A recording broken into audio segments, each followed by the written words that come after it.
भारत का इतिहास वीरता और पराक्रम की अनगिनत कहानियों से भरा पड़ा है, लेकिन इन कहानियों में कुछ नाम ऐसे हैं जो समय की धूल में दबे नहीं बल्कि आज भी गूंजते हैं। इन्हीं में से एक नाम सम्राट पृथ्वीराज चौहान का है। अजमेर और दिल्ली को अपनी राजधानी बनाकर इस युवा सम्राट ने भारत की राजनीति में ऐसी धाक जमाई थी कि उनका नाम सुनते ही दुश्मनों के दिल कांप उठते थे। पृथ्वीराज सिर्फ तलवार और भाले के धनी नहीं थे, बल्कि ज्ञान और विद्या में भी माहिर थे। उन्हें कई भाषाओं का ज्ञान था, गणित और दर्शन की समझ थी और उनकी सबसे बड़ी कला शब्द भेदी बाण चलाने की थी। यानी बिना देखे वो सिर्फ आवाज सुनकर लक्ष्य को भेद देते थे।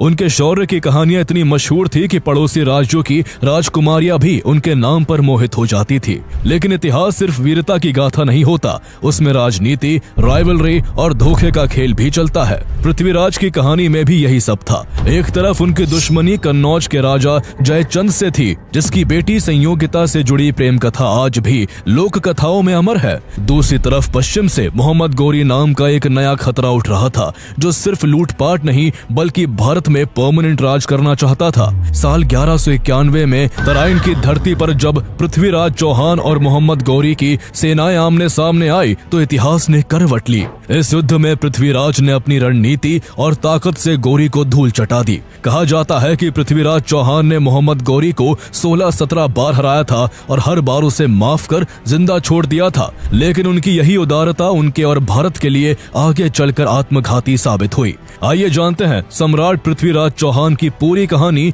जिनकी वीरता आज भी भारत की मिट्टी में गूंजती है। चौहान वंश की जड़ें जयपुर के पास सांबर और आमेर से जुड़ी हुई थी। इसी वंश के राजा अजयराज ने अजमेर शहर की नींव रखी थी, जो आगे चलकर चौहान वंश की शक्ति का केंद्र बना।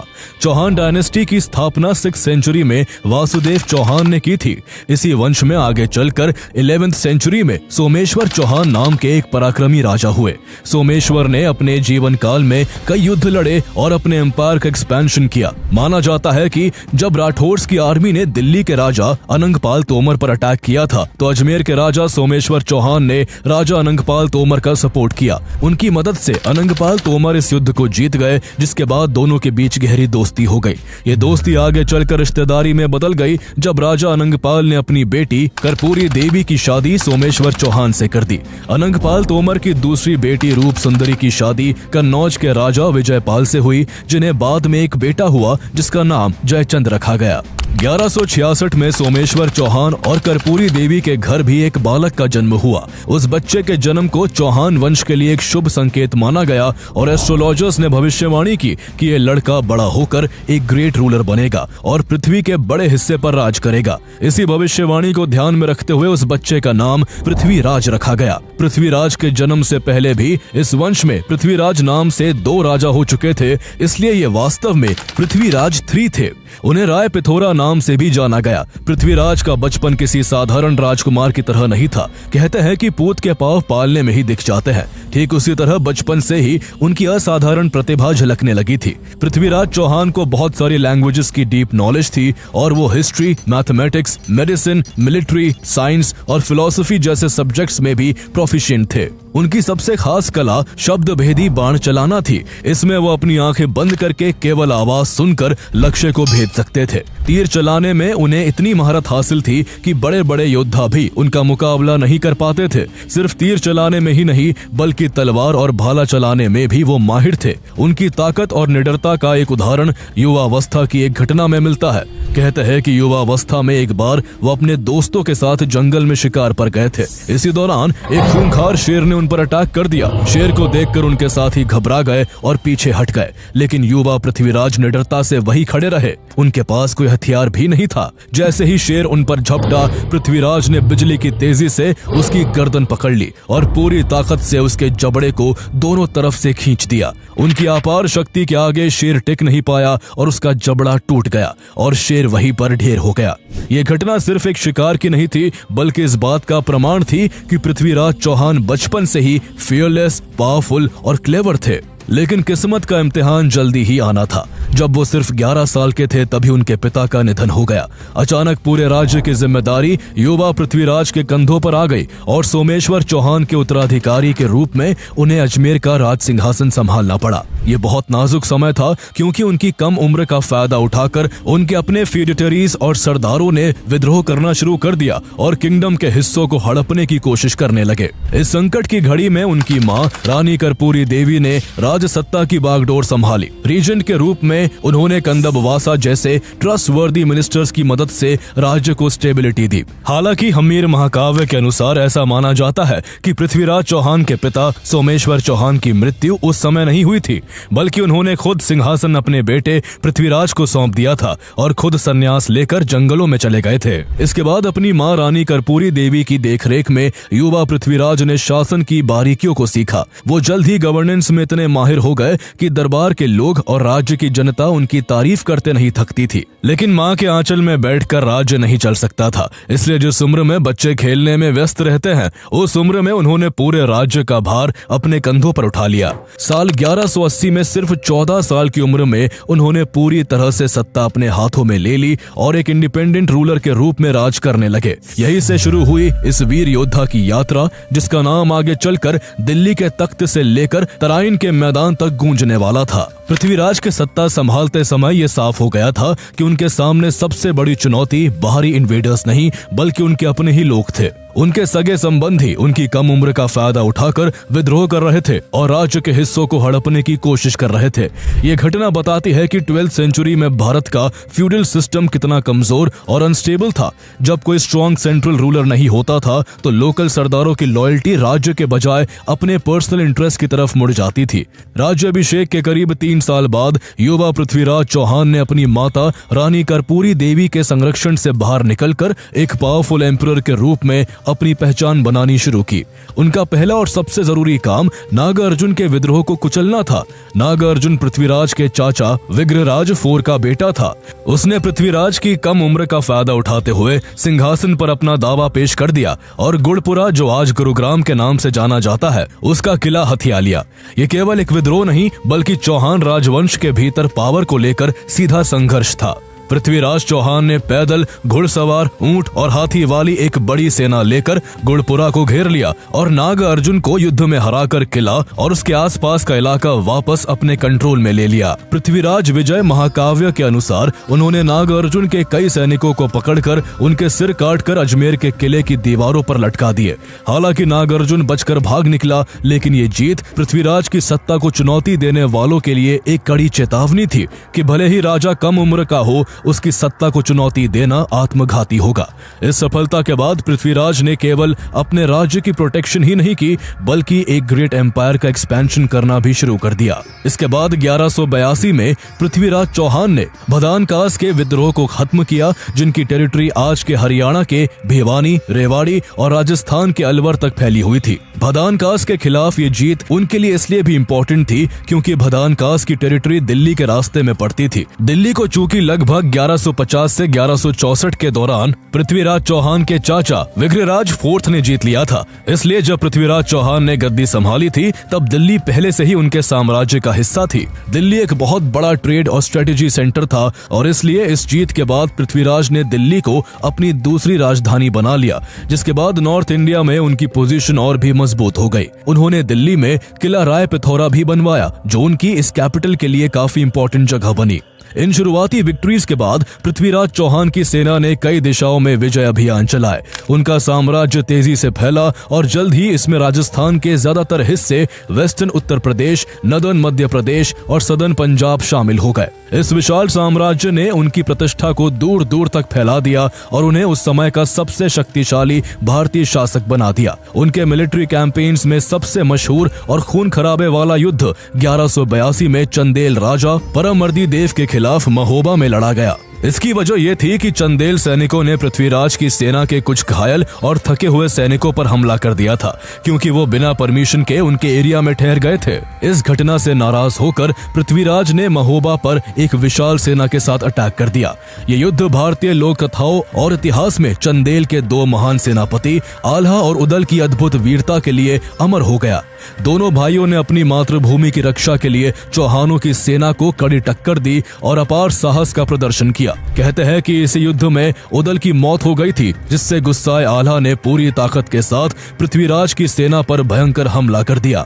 आल्हा के सामने उस समय जो भी आया वो मारा गया, लेकिन आखिर में इस युद्ध में चंदेलों की हार हुई। पृथ्वीराज ने महोबा पर विजय प्राप्त की और परमर्दी देव को भागना पड़ा। ये पृथ्वीराज के साम्राज्य के विस्तार के लिए एक बड़ी जीत थी। हालांकि ये जीत आसानी से नहीं मिली थी। इस युद्ध में पृथ्वीराज को भी भारी नुकसान हुआ था और इसमें उनकी सेना के कई बहादुर सैनिक मारे गए थे।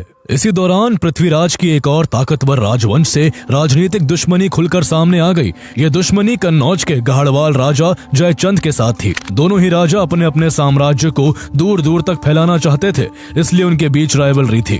हालांकि ऐसा भी माना जाता है कि जयचंद दिल्ली की गद्दी पर अपना अधिकार मानते थे, क्योंकि दिल्ली पर कभी जयचंद के नाना अनंगपाल तोमर का राज था, जिसे चौहानों ने छीन लिया था। इस वजह से दोनों राजवंशों के बीच पावर एंड सुप्रीमेसी को लेकर कई सालों से दुश्मनी चली आ रही थी। यहाँ तक कि जयचंद ने महोबा की लड़ाई में पृथ्वीराज चौहान के खिलाफ चंदेल राजा की मदद भी की थी। पृथ्वीराज रासो के अनुसार ये टकराव तब और पर्सनल हो गया जब कहानी में जयचंद की बेटी संयोगिता की एंट्री हुई। कहते हैं कि संयोगिता पृथ्वीराज की बहादुरी और शौर्य के किस्से सुन सुनकर उनसे प्रेम करने लगी थी और उसने मन बना लिया था कि वो सिर्फ उन्हीं से शादी करेगी। जब ये बात जयचंद तक पहुंची तो वो आग बबूला हो गए। पृथ्वीराज से उनकी पुरानी दुश्मनी थी और वे इस रिश्ते को कभी एक्सेप्ट नहीं कर सकते थे। जयचंद ने अपनी बेटी के इस प्रेम को अपनी और अपने राज्य की इंसल्ट के रूप में देखा। इसी इंसल्ट का बदला लेने के लिए जयचंद ने एक चाल चली और एक भव्य स्वयंवर का आयोजन किया। स्वयंवर प्राचीन भारत की एक प्रथा थी, जिसमें शादी के योग्य राजकुमारी के लिए कई वर एक सभा में इकट्ठे होते थे और राजकुमारी अपनी पसंद से उनमें से किसी एक को चुनती थी। जयचंद ने भारत के सभी प्रमुख राजाओं और राजकुमारों को इनवाइट किया, लेकिन जानबूझकर अपने सबसे बड़े दुश्मन पृथ्वीराज को नहीं बुलाया। इतना ही नहीं, जयचंद ने पृथ्वीराज का और भी अपमान करने के लिए उनकी एक स्टैचू बनवाई और उसे दरबार के मेन गेट पर एक द्वारपाल की जगह पर खड़ा कर दिया। किसी तरह इस बात की भनक पृथ्वीराज चौहान को लग जाती है। जब स्वयंवर का दिन आया तो सभी राजा अपनी जगह पर बैठ गए, लेकिन संयोगिता ने किसी को भी नहीं चुना। संयोगिता सब राजाओं को नजरअंदाज करती हुई सीधी पृथ्वीराज की मूर्ति के पास गई और माला उस मूर्ति के गले में डाल दी। ठीक उसी मोमेंट पर पृथ्वीराज, जो अपने कुछ सैनिकों के साथ गुप्त रूप से वहां मौजूद थे, वो सामने आए और उन्होंने सबकी आंखों के सामने संयोगिता को अपने घोड़े पर बिठाया और कन्नौज से दिल्ली की ओर निकल गए। रास्ते में जयचंद की सेना ने उनका पीछा किया, लेकिन पृथ्वीराज संयोगिता को सुरक्षित दिल्ली ले जाने में सफल रहे और उन्होंने उनसे शादी कर ली। हालांकि संयोगिता और पृथ्वीराज की ये प्रेम कहानी सिर्फ पृथ्वीराज रासो में ही देखने को मिलती है और कई हिस्टोरियंस इस घटना को काल्पनिक मानते हैं, लेकिन इतना तो तय है कि पृथ्वीराज और जयचंद के रिश्ते कभी अच्छे नहीं रहे।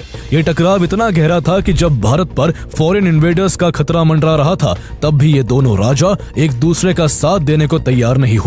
इसके अलावा महोबा का युद्ध जीतने के बाद पृथ्वीराज ने एक शक्तिशाली पड़ोसी को अपना परमानेंट एनिमी बना लिया था। इसका नतीजा ये हुआ कि इस आपसी रंजिश के कारण कभी एक ऐसा पावरफुल अलायंस नहीं बन पाया जो विदेशी शक्तियों को भारत की धरती पर कदम रखने से रोक पाता, और यही राइवलरी आगे चलकर भारतीय इतिहास की दिशा को हमेशा के लिए बदलने वाली थी। एक तरफ सम्राट पृथ्वीराज चौहान अपने एम्पायर का एक्सपेंशन कर रहे थे, वहीं दूसरी तरफ पश्चिम में एक नया और खतरनाक दुश्मन उभर रहा था। यह दुश्मन था ambitious and ruthless invader Muizz al-Din Muhammad ibn Sam, जिसे भारत में मोहम्मद गोरी के नाम से जाना जाता है। मोहम्मद गोरी घुरिद डायनेस्टी का रूलर था, जिसका साम्राज्य आज के अफगानिस्तान में फैला हुआ था। उसका मकसद भारत में केवल लूटपाट करना नहीं था, बल्कि वो इंडिया में अपना परमानेंट एम्पायर स्टैब्लिश करना चाहता था। इसी ख्वाहिश में गोरी ने 1178 में गुजरात के चालुक्य शासक भीम सेकंड के राज्य पर बड़ा हमला कर दिया, लेकिन यहाँ उसे एक पावरफुल रेजिस्टेंस फेस करना पड़ा, जिसका नेतृत्व भीम द्वितीय की मां रानी नायकी देवी कर रही थी। उन्होंने गोरी की सेना को इतनी बुरी तरह से हराया कि वो बैटलफील्ड से जान बचाकर भाग खड़ा हुआ। ये गोरी के लिए एक बड़ी हार थी, जिसने उसे अपनी स्ट्रेटेजी बदलने पर मजबूर कर दिया। उसे समझ आ गया कि दक्षिणी रास्ते से भारत में घुसना बेहद मुश्किल है, इसलिए उसने अपना रास्ता बदला और नॉर्थ पर फोकस किया। उसकी ये नीति काम कर गई और उसने जल्द ही सिंध, पेशावर और सियाल सियालकोट पर कब्जा कर लिया और 1186 में लाहौर के शासक खुसरो शाह मलिक को हराकर उसे भी हत्या लिया। इन लगातार विक्ट्रीज के बाद गौरी रुकने वाला नहीं था। अब उसका अगला निशाना चौहान साम्राज्य था। 1191 में उसने अचानक हमला करके तबार हिंद यानी आज के भटिंडा के किले को अपने कब्जे में ले लिया और उसे अपने सेनापति जियाउद्दीन और 1200 घुड़सवारों के हवाले कर दिया। ये एक ऐसा स्टेप था जिसने दो शक्तिशाली साम्राज्यों को सीधे क्लैश के रास्ते पर ला खड़ा किया। मोहम्मद गौरी का भटिंडा पर कब्जा करना पृथ्वीराज के लिए एक सीधी चुनौती थी जिसे वो इग्नोर नहीं कर सकते थे। इसके रिस्पॉन्स में पृथ्वीराज ने एक विशाल सेना तैयार की और गौरी की ओर मार्च कर दिया। 1191 में हरियाणा के तराइन के मैदान में पृथ्वीराज चौहान और मोहम्मद गौरी की सेनाएं आमने सामने आ जाती है। इस युद्ध में दोनों सेनाओं की अपनी अपनी स्ट्रेंग्थ्स थी। गौरी की सेना के पास घुड़सवार धनुर्धर थे जो अपनी स्पीड के लिए जाने जाते थे, जबकि पृथ्वीराज चौहान की सेना मुख्य रूप से पैदल सेना थी, लेकिन उनके पास हाथियों की शक्ति थी और उनकी सेना आमने सामने की लड़ाई में बेहद माहिर थी। युद्ध की शुरुआत में मोहम्मद गौरी की सेना ने अपनी सबसे बड़ी ताकत का इस्तेमाल किया। उसके घुड़सवार तीरंदाजों ने पृथ्वीराज चौहान की पैदल सेना पर दूर से ही तीर बरसाने शुरू कर दिए। ये एक ऐसी रणनीति थी जिसमें वो हमला करके तेजी से पीछे हट जाते थे ताकि सीधे मुकाबले से बचा जा सके। इसके उलट राजपूत योद्धा आमने सामने की लड़ाई में विश्वास रखते थे, जहां वो अपनी तलवारों और भालों से दुश्मन का सामना कर सके। पृथ्वीराज चौहान की सेना ने तुरंत दुश्मन के सामने आकर एक स्ट्रॉन्ग एंड डायरेक्ट अटैक करते हुए उसे धूल चटाना शुरू कर दिया। पृथ्वीराज के अचानक हमले ने गौरी की सेना को चौंका दिया। इसके अलावा पृथ्वीराज चौहान की सेना के विशालकाय हाथी भी दुश्मन की सेना पर कहर बनकर टूट पड़े और उनकी पंक्तियां तोड़ डाली, जिससे विरोधी खेमे में भगदड़ मच गई। राजपूत सैनिकों की सामने की जबरदस्त लड़ाई और हाथियों की ताकत ने गौरी के सैनिकों के हौसले पूरी तरह से तोड़ दिए और वो मैदान छोड़कर भागने लगे। युद्ध के बीच अपने सैनिकों को रिकॉग्नाइज करने की कोशिश में मोहम्मद गौरी खुद भी मैदान में उतर आया। उसका सामना राजपूत सेना के कमांडर और दिल्ली के गवर्नर गोविंद राय से हुआ। गौरी ने भाले से उन पर अटैक किया, लेकिन गोविंद राय ने गौरी के भाले को रोक दिया और पलटवार करते हुए गौरी को घायल कर दिया। गौरी लगभग बेहोश होकर गिर पड़ा। किसी तरह उसके एक सोल्जर ने उसे बैटलफील्ड से बाहर निकालकर उसकी जान बचाई। अपने कमांडर को पीछे हटते देख गौरी की सेना का मोराल पूरी तरह टूट गया और बचे कुचे सैनिक भी मैदान छोड़कर भाग गए। पृथ्वीराज की सेना ने वापस तबार हिंद फोर्ट को कैप्चर कर लिया, लेकिन इस जीत के बाद पृथ्वीराज ने एक ऐसी रणनीतिक भूल की जिसकी कीमत आगे चलकर उन्हें और पूरे भारत को चुकानी पड़ी। उन्होंने भागते हुए दुश्मन का पीछा नहीं किया और मोहम्मद गौरी को जीवन दान दे दिया। ऐसा माना जाता है कि सम्राट पृथ्वीराज चौहान ने मोहम्मद गौरी को इसी एक युद्ध में नहीं बल्कि 16-17 बार हराया था और हर बार उसे छोड़ दिया था। ये राजपूतों की वॉर एथिक्स और जेनरोसिटी का प्रतीक था। वो भागते हुए दुश्मन पर वार नहीं करते थे। मॉडर्न हिस्टोरियंस इसे पृथ्वीराज सिंड्रोम कहते हैं, जहां दया दिखाने की आदत दुश्मन को दोबारा ताकतवर बनने का मौका दे देती है, लेकिन यही उदारता बाद में आत्मघाती साबित होने वाली थी। पृथ्वीराज चौहान से बार बार हार मिलने के बाद मोहम्मद गौरी अपमानित होकर वापस गजनी लौट गया था। वहां उसने अपनी फोर्स के उन कैप्टन्स और कमांडर्स को पब्लिकली बेइज्जत किया जिन्होंने युद्ध में कायरता दिखाई थी। गौरी ने कसम खाई कि जब तक वो अपनी हार का बदला नहीं लेगा तब तक अपनी अय्याशी भरी जिंदगी से दूर रहेगा। इसी संकल्प के साथ उसने अपनी सेना को फिर से ऑर्गेनाइज किया। इस बार उसने डिसिप्लिन, मोबिलिटी और डिसेप्शन पर ज्यादा से ज्यादा जोर दिया। पूरी तैयारी करने के बाद 1192 में उसने फिर से बठिंडा पर कब्जा कर लिया, जिसे सिर्फ एक महीने पहले ही चौहानों ने वापस हासिल किया था। इस खबर से पृथ्वीराज चौहान गुस्से से भर उठे। उन्होंने सेना तैयार की और गौरी का सामना करने के लिए एक बार फिर तराइन की ओर मार्च कर दिया। लेकिन इस बार उनकी सेना पहले से कमजोर थी, क्योंकि उनके कई सेनापति पिछले महीनों से अलग अलग अभियानों में व्यस्त थे। तराइन के मैदान में एक बार फिर दोनों सेनाएं आमने सामने थी। पृथ्वीराज ने संदेश भेजा कि अगर गौरी बिना लड़ाई के वापस लौट जाए तो उसे जाने दिया जाएगा, वरना इस बार उसे मिट्टी में मिला दिया जाएगा। गौरी ने यहाँ पर एक जाल बिछाया और उसने एक चाल चलते हुए शर्त मानने का नाटक किया और कहा कि वो ये फैसला अपने भाई से सलाह लेकर करेगा। असल में गौरी इस दौरान अपनी सेना को तैयार कर रहा था और चौहान सेना पर नजर रख रहा था। इस धोखे ने पृथ्वीराज को गलतफहमी में डाल दिया और उनकी सेना निश्चिंत हो गई और अपनी सतर्कता खो बैठी।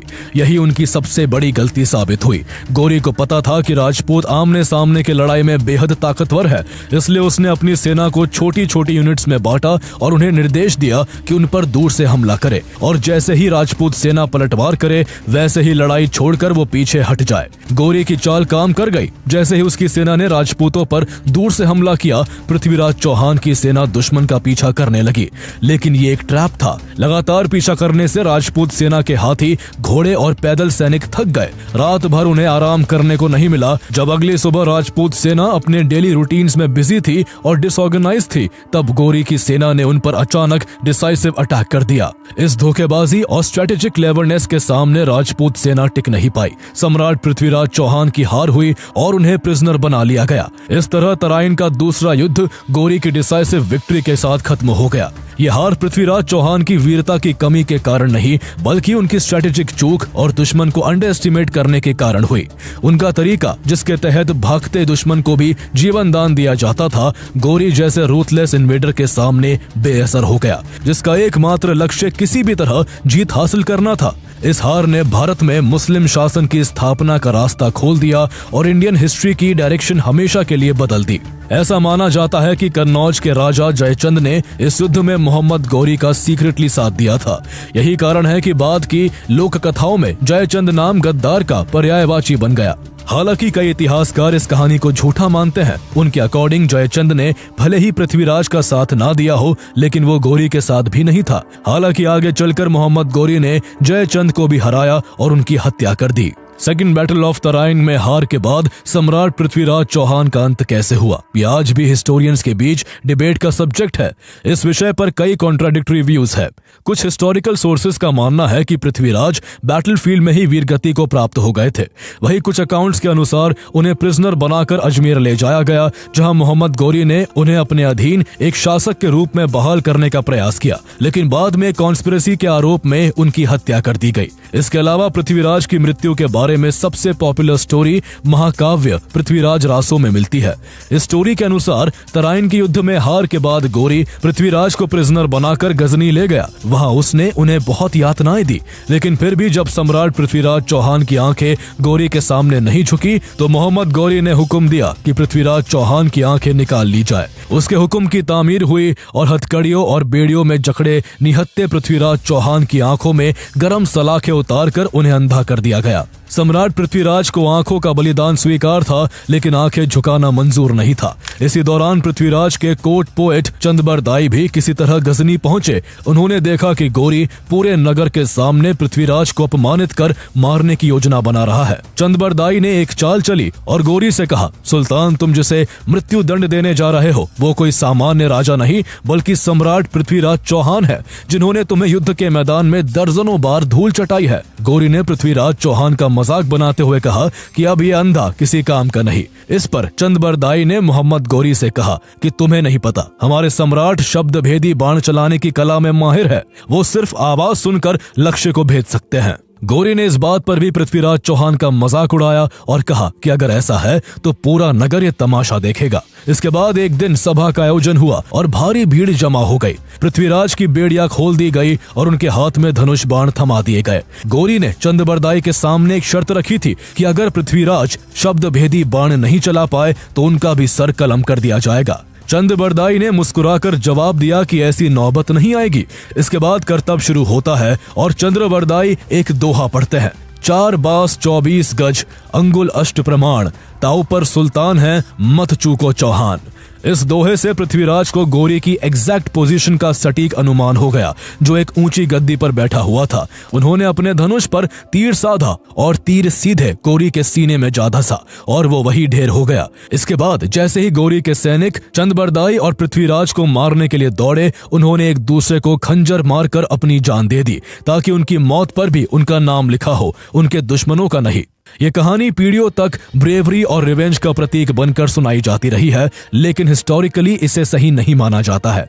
यहाँ तक कि पृथ्वीराज रासो की क्रेडिबिलिटी को लेकर भी काफी सवाल उठते हैं और माना जाता है कि पृथ्वीराज रासो को पृथ्वीराज चौहान के समय से करीब 400 साल बाद 16th सेंचुरी में लिखा गया था।